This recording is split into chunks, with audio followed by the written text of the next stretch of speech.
Hello everyone, welcome back to Valley of the Mist Block of the Month. I'm Adriane Ritter. And I'm Shelley McNeely. And this is our May 2026 Block of the Month. And our flower for this month is the Pansy. This was the flower that Shelley kept alluding to that's gigantic. But it is pretty spectacular. It's a big flower. So, good thing those flowers aren't really this big, maybe. I know. Can you imagine? I feel like a sunflower. Yeah. All right, so this is actually a pretty simple block to make, but we'll get into the details after Shelley tells us about the fabric. Okay. So, to start with, if you're going to turn your blocks in for the drawing at the guild meeting, you're going to need a focus fabric. And our focus fabric for this year is Banyan Batiks Kaleidoscope Lime, which you can purchase a fat quarter at the guild meeting. If you're not going to turn it in, you can use whatever fabrics you want for your blocks. And where you place the focus fabric is up to you. Shelley and I both did it as the center. It could be a leaf. It could be whatever. It's up to you. Yeah. Okay, so for this block, for the background fabric, you're going to need 1 4-inch square, 8 1 3/4 inch squares, and then for flower, what we're calling flower 1, which is the main flower, is 2 4-inch squares, 8 3.5-inch squares, and 2 2.5-inch squares. Then for flower 2, which is this, we're in the center here, you're going to need 4 2 by 3.5-inch pieces, and 2 2.5-inch squares, and 4 1-inch squares. Then for flower 3, which is the center, you need 1 3.5-inch square. Then for the leaves, you need 1 4-inch square. All right, so basically it goes together very simply. There are just a couple of prep steps that we need to take. And the one we're going to do first is making our half square triangles. And we have 2 sizes of half square triangles. These corners of the flower here, you're going to make half square triangle with your flower 1 and flower 2 fabric. And those are the 2.5-inch squares. And then these corners are also half square triangles. And it's 2 different sets. It's a flower 1 and your leaf, and flower 1 and background. And so we're going to make those.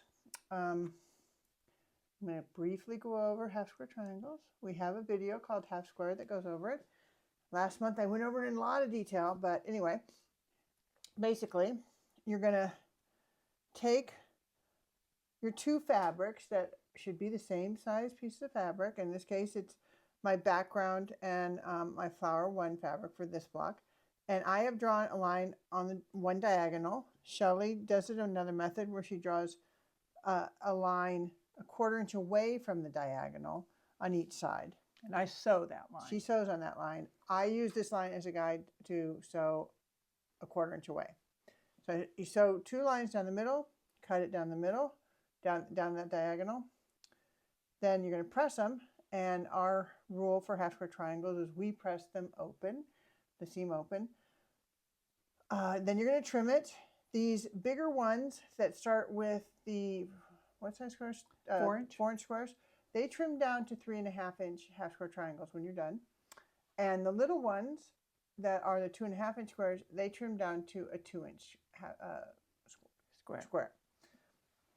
When you're trimming, I don't have one sewn here, but after you sew this and cut it and open it up in the middle, you're going to have 2 little flaggy things at either corner. The first trim, you're going to put your diagonal line on the 45-degree of a ruler, trim off the little flaggy things on the end. Then you're going to turn it around and you're going to line up that square and the corner you just trimmed with the size it should be, like 3.5-inch square, and you're going to trim off the excess. And then you'll end up with your half square triangle. And so we're going to make basically out of 8 pieces of fabric, we're going to end up with 8 half square triangles. Yeah. 4 that are the small size, the 2-inch, and 4 that are the 3.5. And then we'll come back. All right, well mine's starting to look like a flower. Yours just I don't know what that is. But Shelley, so helpful. but Shelley will explain it. Okay. So now we've got those half square triangles done. I put mine in place where they go. Shelley's going to talk to you about one of her favorite things in the world because her blocks almost always have about 5,000 of these, but maybe I'm exaggerating a little. I hope so. So we're going to make flippy corners. Yes, we are. So. Which you're going to pull out those 1-inch squares of fabric of flower 2 and the 1 3/4-inch squares of background. And what do we do with them, Shelley? Okay, you're going to sew those on to the. Well, first you're going to do something else. Well, okay, but what you need to know what you're going to put them onto. Okay. Okay, so you're going to need from your flower 1, you're going to need the 8 3.5-inch squares, and that goes with the 1 3/4-inch squares, and then the one on each of those squares. Yes. One. Yes. Yes. And then let's just talk about this first, and then we'll go to the next one. Okay, so when each one corner, I'm sorry, it doesn't matter which corner you pick, you're going to put one of these squares in the corner, and you're going to sew a flippy on there. It means you're going to draw a diagonal across the 1 3/4-inch square and lay it in the corner. I don't know if you can see the line. Hopefully you can. If I flip this up, you can tell maybe where that line was. And you're going to sew on this line. Or just one thread to the inside of that line. Right. Because basically, when you finish that flippy corner, it should be the same size. These are, what size squares are these? 3 and 3.5. 3.5-inch squares. So when you're done, it's still a 3.5-inch square. Right. You're just changing out that corner for this alternate color. So all 8 of these blocks need one of these in a corner. Pick whatever corner you want. Doesn't matter. Doesn't matter because you just turn it to get it in the right spot. Right. Okay. Got those down. And here's one that I finished. I've already trimmed it. Oh, she's trimmed it. I've trimmed it. Press it open. Yes. And this is what, well, let me put it in the same direction. So it looks like this. Okay. So now you know the method of our madness here. So what are we going to do with these 4 tiny little scraps that I almost want to lose? Well, they go in the corner of the centerpiece of flower 3 piece. Each corner gets one, and you do the same idea. Draw a line down the diagonal, sew it on, trim it, press it, and your piece should be the same size. That flower 3 piece is a 3.5-inch square, and at the end, you should have a 3.5-inch square. So we always say to check that your piece fills that corner before you trim off the extra. And then trim off down to that 1/4-inch seam before you press because it's too easy to... If you flip it up, it should look like it's the same size piece. Then flip it back down. Yeah. Trim to a 1/4-inch seam and then press it. Right. So we don't want you to cut the new corner off, which can happen. Okay, so we're going to do those 500 flippy corners. Are all right, it's only 12. And you should come back with them laid out on a board like or arranged somewhere. Yeah, on something. Yeah, go by the picture that you have of what it looks like, and then we'll talk about assembling the next part. Yeah, because the rest of it goes lickety-split. Yes.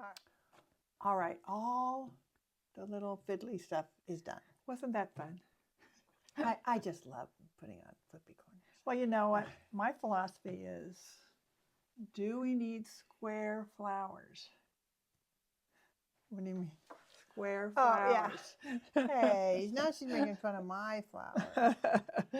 I did tell her that we could have added little flippy corners to each one of these ones last month, but I didn't. But if you want to, that would make them look even better. That'd be version 2 of the prairie flower. Yes, it would. Okay, so Shelley, what do we do now? We've got our flippy corners made. I have arranged my pieces all up there. I see you just have the center. Is that what we're working on? We're going to work on the center. We're going to call this a center row, but it actually doesn't look like a row yet. At this point, it's a 9-patch. It's your flower 2, your main flower 2 pieces with the half square triangles and the center piece with the It's actually all your flower 2 pieces. It is. And so all your flower 2 and 3. Well, that's true. That is true. Okay. So we're going to sew these as rows across, and then we're join it together, just like you do a 9 patch. Hopefully you know that. And when you press, you can, because it does kind of work.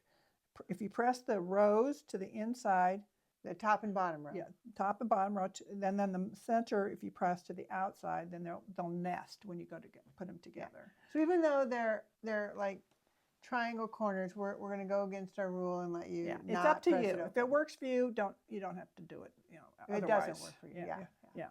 Okay. All right. So we're going to get that center 9 patch sewn. Well, we're ready for the next step now. And what is that, Shelley? Well, first of all, this needs to be a 6.5-inch square before we. So yeah. So make sure that that's a 6.5-inch square. Trim it to that. Yeah. Okay. Now we're going to finish doing the center row. So you need to take the 2 pieces on either side and sew those together. The ones with the flippy corners. Right. Make sure they're oriented so the flippy corners are touching each other. Right. Like you got a triangle in the middle here. Okay. Sew those 2 together on either side, and then sew those to the center piece. Yes. And that, of course, will be 6.5 by 12.5 when we're done. Right. So sew them to opposite sides of the center piece. It doesn't matter. Yeah. You can turn it. Yeah. At this point, it doesn't matter. Okay. Yeah. All right. We'll be back with that section completed. All right. My center piece is 6.5 by 12.5. And what's the next step? Okay, now we're going to sew the top and bottom rows together. That's all we're going to do. Top row and bottom row. Sew them together. The easiest way to do it, I mean, you can just go straight across, or you can alternate, do 2 and 2, 2 and 2, and then sew those 2 together. Just keep watching your orientation. Make sure you don't mix them up. Yeah, these, watch your pressing. Now, if you want things to match up nicely. On this row, on this section, I pressed, like I made the 9 patch like Shelley said here to do that pressing. And then when I added these, I pressed them out. So on these rows here, these have the half square triangle. I'm going to press these ones in up here. But this center one where the triangles come together, I'll probably press that one open. Just because there's 2 triangles coming together. And it doesn't interfere with anything either. So yeah, they don't. But here it will. Yes. It will connect with this row. And so you want to press them opposite of however you pressed this center section. Right. Okay. This is really starting to look like a flower. It is. What's our next difficult step? Oh my gosh, we're getting to the end here, aren't we? Yeah. I like to sew these 2 seams together, the top to the center and the bottom to the center. And guess what? You got your block. All right. 12.5-inch square. Let's go do that. Okay. All right. There's our finished block. They look great. Yes. That's your pansy. Yes, the it is. little delicate little pansy. I feel like I'm like in Jurassic Park or something. Oh, maybe. Yeah. Everything grows huge. Yes. All right. So there's our pansy. That's our block. Hope you have fun making it. And we will see you back here next month.